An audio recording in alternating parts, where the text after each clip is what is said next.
Okay mga master, bali start na tayo rito ng electrical wiring. Bali paliwanag ko lang sa inyo mga master yung gagamitin nating wire para sa ating electrical wiring. So dito mga master, kung makikita nyo, ayan. So meron tayo rito number 12 or 3.5 mm squared. So ito mga master, ito yung gagamitin nating sukat ng wire pagdating po sa ating convenience outlet. And then number 14 or 2.0 mm squared. So ito naman po yung gagamitin natin para sa ating ilaw. So ito yung sa ating outlet number 12, and then ito yung sa ating ilaw. So yung switch natin para naman po sa 2.0. Okay, so explain lang natin ng kauntian. Bali exposed wiring tayo mga master. So bali mag-install si client ng solar. So bali 3 kilowatts. So ngayon bali kada per unit ng room niya, so papalagyan niya ng isang saksakan at saka ng isang ilaw natin. So ginawa natin dito exposed wiring, so plastic molding at saka ampo box. Bali na-expose na natin. And then dinikit ko na rito yung ating mga plastic molding. Ayan. So palabas siya. So dito siya guys lalabas sa kabila. Tara. So habang na naman dito yung ating mga master yung ating feeder line. So papunta sa ating panel. So separate to guys ang circuit breaker tong room.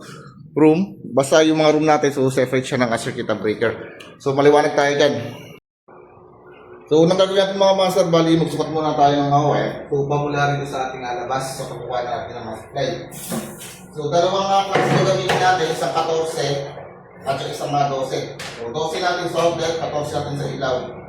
So, sukatan muna natin siya.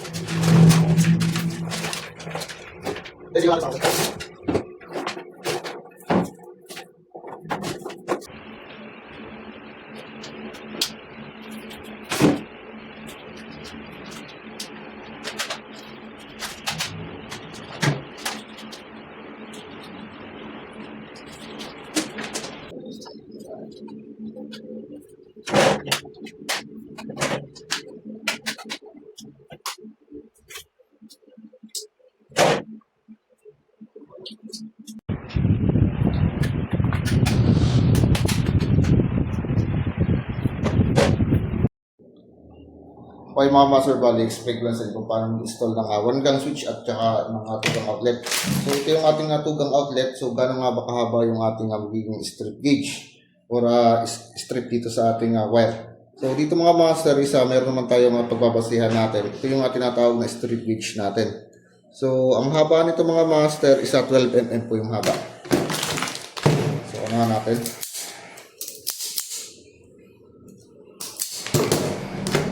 Saksak nyo lang siya dyan. Then, so papantay na. So, yung haba niya, no? Ayan, so sakto lang siya yung ating strip gauge dito. So, after niya, ay yung kabila namang side, ang strip natin.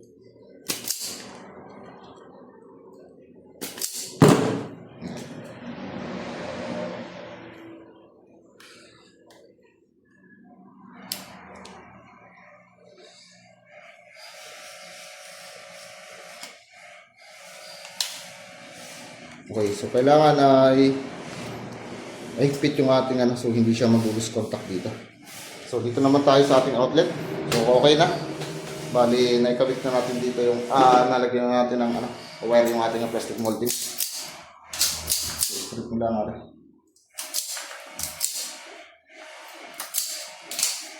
Then salpak mo siya dito. Then itong kabila. Ayan. So, alternate ako mga master maglagay ng wire dito. So, isalpak nyo na yung wire.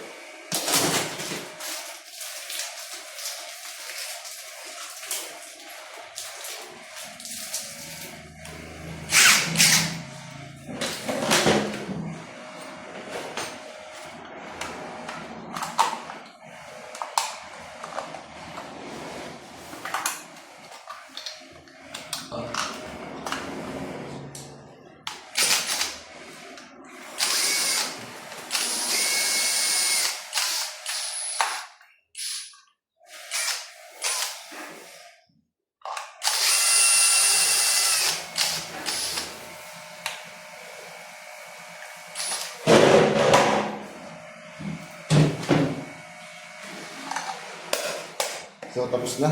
Ngayon next natin yung ating switch naman dito. Okay.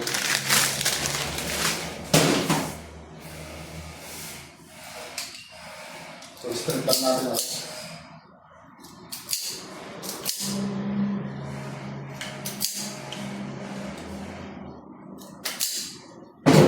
So yung may tawag natin mga master, ito yung ating light which is nakatap siya palagi sa kaliwa. So dito sa ating position.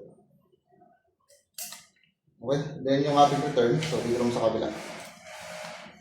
Ayan. So balot na.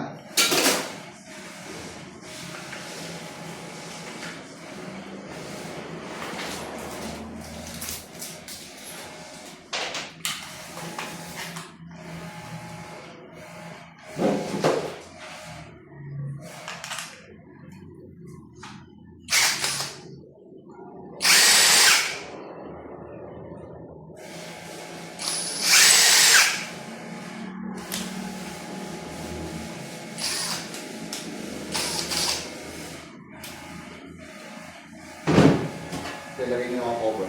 Okay, so ganyan lang kasimple mga master kung paano install ng ating switch tsaka ng ating pag-build ulit. Okay, salamat. Okay, so termination tayo. So terminate na muna natin mga master dito yung para sa ating room 3. So kasamahin ko lang yung dalawang linya.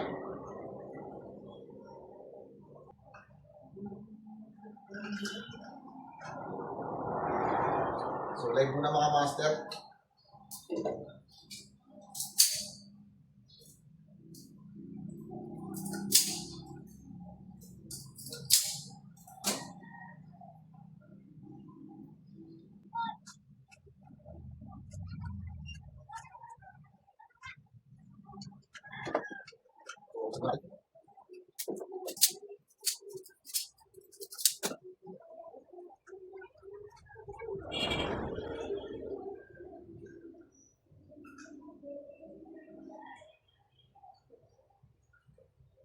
Okay, so na-terminate na natin yung para sa ating room 3. Susunod naman natin mga master yung para sa room 2.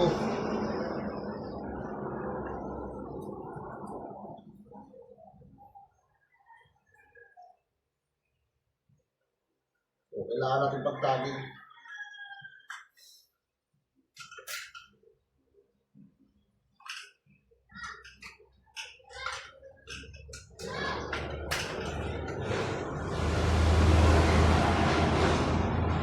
Mga master yung home run ng ating room 2. So yung sa ilaw natin, black, 14, then sa outlet natin, isa red. So una natin titirahin yung line muna. So kuhain muna natin yung may tagging dito. Ayan. Kuha muna tayo yung isang linya. So check natin. Then isang linya ng outlet.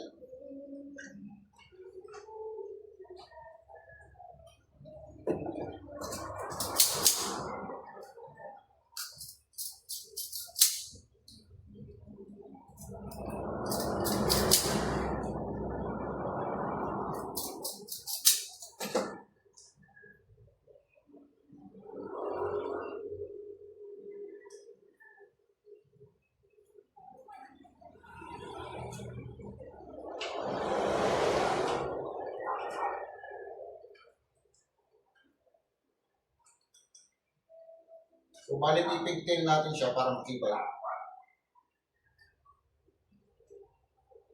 Okay, so next natin ay yung ating neutral naman.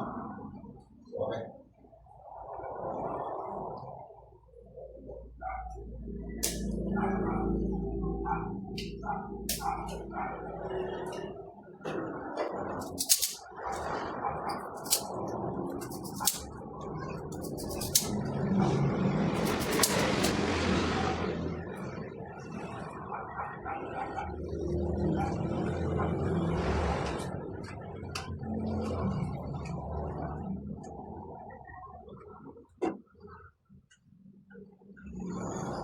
So yung mga master, bali okay na, bali na space na natin dito. So ito guys yung ating para sa room 3. So ito yung magiging feeder line niya, supply. So nagkaroon tayo ng splicing dito, gawa na nga medyo malayo yung tatakbuhan natin. Okay.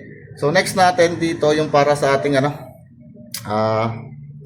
sa room 2. So, ito yung kanyang feeder line. Ayan, so yung kulay dilaw. So, pinagsama ko lang mga master yung ating live tsaka yung ating neutral dito. So, sa magkabilang linya ng ilaw tsaka sa ating outlet. So, pinagsama na lang natin. Then, kailangan natin siyang ipipigtail para matibay yung ating pagka-spacing dito. Okay, so yun lang. Okay, so bali meron na siyang tape dito. Ngayon tatakloban na lang natin mga master ring ating spacing box dito.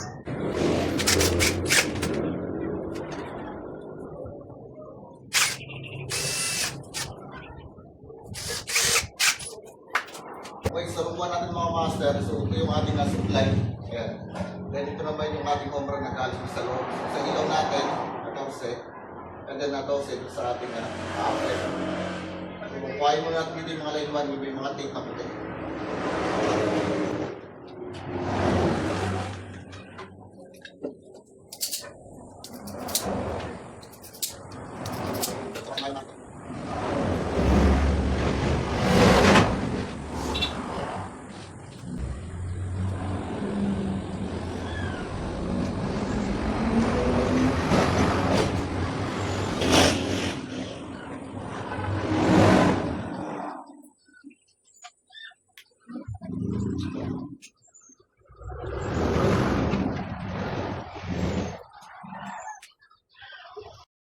Okay, so bali nataipan na natin. Then itong apat na wire na to, so ito naman yung naging supply nung room 2 tsaka room 3. Yan, so pasok na natin siya rito sa loob.